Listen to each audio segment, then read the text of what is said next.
খারাপ? না, মনও খারাপ না, শরীরও খারাপ না। ব্যবসা বাণিজ্য লয়ে চিন্তা করতেছি কি করা যায়। আচ্ছা রূপার বাপ, একটা কথা।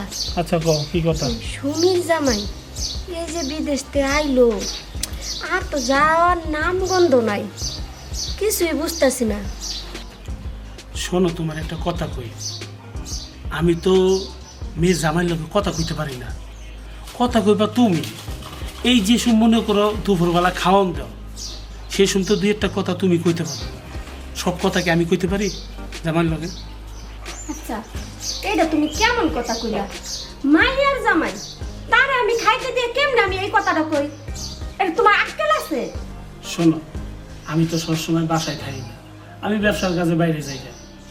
খাওয়া দাওয়া হইলে সুন্দর করে একটু বুঝে কইবা, ঠিক আছে? শুনো, মেয়ের জামাইয়ের লগে আমি শাশুড়ি এই কথাটা কইবার পারি না। তুমি দেহ হইলে এই কথাটা তুমি কইবার পারো, আমি কি কইবার পারি? তুমি হিসাব করে দেখো তো একটু। আচ্ছা ঠিক আছে, আমি এটা চেষ্টা করতেছি। আম্মা, কিরে মা, কিছু কবি? আমগো কলেজে সবাই না পিকনিকে যাইব না, আমার কিছু টাকা লাগবে। তো টাকা লাগবে তোর বাপের কাছে চা। আব্বা, হ্যাঁ, আমগো কলেজে সবাই পিকনিকে যাইব, আমার কিছু টাকা লাগবে। টাকা লাগবো? টাকা কি আমার কাছে? তো তুলাবার কাছে কে চাইতে পারছ না? না, আমি দুলাভাইয়ের কাছে টাকা চাইতে পারবো না। দুদিন ধরে এমনি দুলাভাইয়ের মন খারাপ, আপার লগে মন ভার করে রয়েছে, আপার সাথেও কথা বলে না।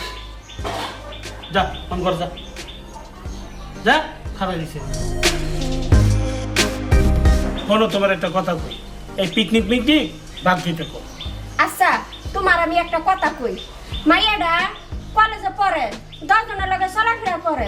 মাইয়াডা পড়তেছে পড়ুক, বড় মেয়েটা তুমি পারবার দাও নাই, বড় মেয়েটার বিয়া দিয়া দিছো। তাহলে এই মাইয়াডা আমার ছোট মেয়েটা পড়তেছে পড়ুক, ওর যদি ভালোভাবে লেখাপড়া করে আমাকে তো ভালো ভালো জায়গায় আমরা বিয়া দিয়া করবো। তোমার তো টাকা পয়সার অভাব নাই, তো তুমি এমন করো কে? তোমার যা খুশি তাই করো, এর ভিতরে আমি নাই। হ্যাঁ, কিছু কইলে দেখাও একটা সেট সেট আনি ছাড়া তোমার আর কিছু নাই।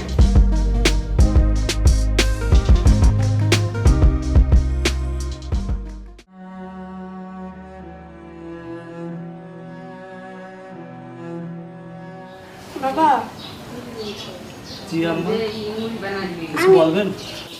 বাবা একটা কথা কইবার চাইছিলাম। বলেন আম্মা। কথাটা কইলে যে কি মনে করো বাবা?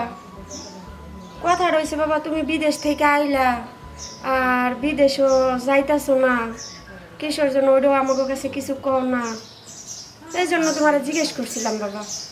আর তাছাড়া মনে করো আমার বোনের মাইয়াটার বাচ্চা হইব, সে এই লেগে সুমিরে আমি পাঠাইছি, সুমি কয়েকদিন হ্যাঁ থাকবো। আর একটা কথা বাবা, তোমার ওই যে ছোট শালিটা, ওর কলেজে কিছু মানে টাকা লাগতো, মানে এত তোমার ছোট বোনের মতো। তুমি যদি তোমার শালিটারে কিছু টাকা দিতা তাহলে মনে হয় বাবা একটু ভালো হইতো। আচ্ছা ঠিক আছে আম্মা, আপনি যান, দেখি। আচ্ছা ঠিক আছে বাবা, আমি আবার রান্না বসাইছি, ভাতটা মনে হয় পুড়ে গেল। তো বাবা থাকো তুমি, হ্যাঁ আমি আসি।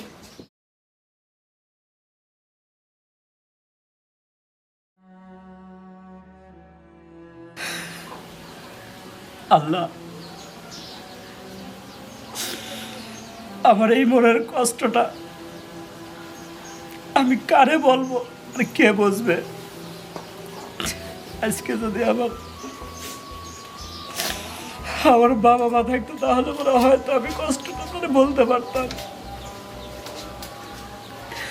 আর শ্বশুর শাশুড়ি, তাদের কাছে কি বলবো? হয়তো তারা বোঝার চেষ্টা করে না। আজকে প্রবাস জীবনে প্রবাসে যায় এই একটা অ্যাক্সিডেন্টে আমি নিঃস্ব হয়ে গেলাম।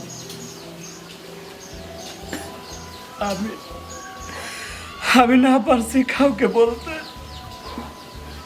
না পারছি সইতে। আল্লাহ, তুমি আমার পথ দেখায় দাও।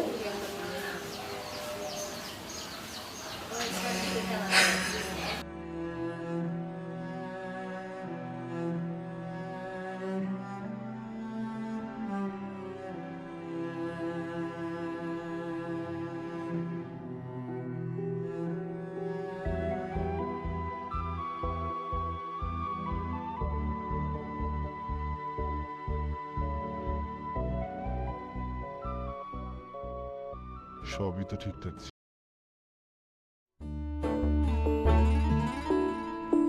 কি এলো এত দেরি কে? বাসায় ম্যানেজ করে আসতে হয় না। শোনো, কি তোমার লগে আমার 2-3 দিন দেয়া হইব না। 2-3 দিন দেওয়া না মানে কই যাইবা? পিকনিকে যাব। বুঝলাম না, তুমি 2-3 দিন যে পিকনিকে যাইবা, 2-3 দিন আমি একা একা থাকবো কিভাবে? এক কাজ করো, তুমি না আমার তোমার সাথে নিয়ে যাও, তাহলে দুইজনে এক সিটে যাবো নি। না না, এটা কলেজের পিকনিক, এটা আমরা স্টুডেন্টরা যাবো। তুমি তো স্টুডেন্ট না।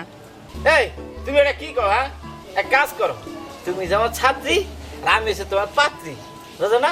তাহলে এক লগে দুজনে গেলে কত ভালো হয় কো না? তোমার কথা শোনার টাইম নেই। দুলাভাইরে খুঁজতে হইব, দেই যাই। দেখছো? হ্যাঁ, এই একা একা 3টা দিন আমি থাকবো কিভাবে? না, এটা ভালোবাসা আরো পুরো আমি ফের গায়ে পড়ছি। এমন মন বোঝে না, কিছু বোঝে না। ধাত্তারি না। দুলাভাই, তুমি এখানে, আমি তোমারে 2 দিন ধরে খুঁজতে আছি, কালকেও পাই নাই। রূপা, বলেন। কি বলবো? আমি আপনারে খুঁজতে আছি, আমার কলেজে পিকনিক, সবাই পিকনিকে যাইব, আমার কিছু টাকা লাগবে। আম্মা বলছে আমার। রূপা, আমি একটা কথা বলি তোরে বল। আমি কাউকে কিছু বলতেও পারতেছি না, সইতেও পারতেছি না। আমার না বিদেশ যাওয়ার হবে না। কেন দুলাভাই? আমি বিদেশ থাকতে একটা অ্যাক্সিডেন্ট করছিলাম, আর ওই অ্যাক্সিডেন্টে ওই দেশের সরকার আমার নামে মামলা করে দেয়। কি কোন? মামলা করার পরে আমাকে বাংলাদেশে পাঠায় দেয়।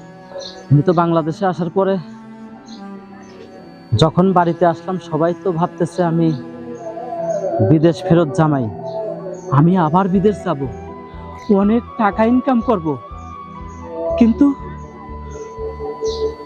মা, বাবা, এমনকি তোর আপাও জানে না যে আমি আর কোনোদিন বিদেশ যেতে পারবো না। আর মুঠ ভরে, হাত ভরে, 2 হাত দিয়ে আমি আর টাকা ইনকাম করতে পারবো না। সবাই তো আমার আশা নিয়েই আছে, কিন্তু আমার নামে যে সিল মেরে দিয়েছে তারা, আমি আর কোনোদিনও বিদেশ যেতে পারবো না। কিন্তু আমি কাউকে কইতেও পারতেছি না, সইতেও পারতেছি না। দুলাভাই, আপনি এত কষ্ট বুকে লয়ে ঘুরেন, আপনি তো পারতেন এই কথাগুলা আব্বা আম্মা এবং আপার কাছে, সবার কাছে শেয়ার করতে। ঠিক আছে, সমস্যা নাই, আমি বুবুরে বুঝায় কমানে। বোনরে, আমি অনেক চেষ্টা করছি, কিন্তু বলতে পারি নাই। আপনি তো ওনাদেরকে খুইলা বলেন নাই, খুইলা বললে তো আব্বু আম্মু আপু ঠিকই বুঝতো। আচ্ছা সমস্যা নাই, আমি ওনাদেরকে বুঝায় বলবো।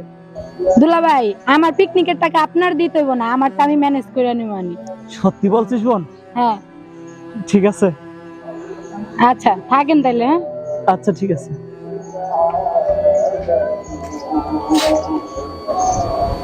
হয়তো আমার মনের কষ্টটা আমি আমার এই বোনটাকেই বোঝাতে পারছি। দেখি ও কি করে আর আমার সমাধানটা কি হয়। ঠিক আছে, যাই, আমিও যাই।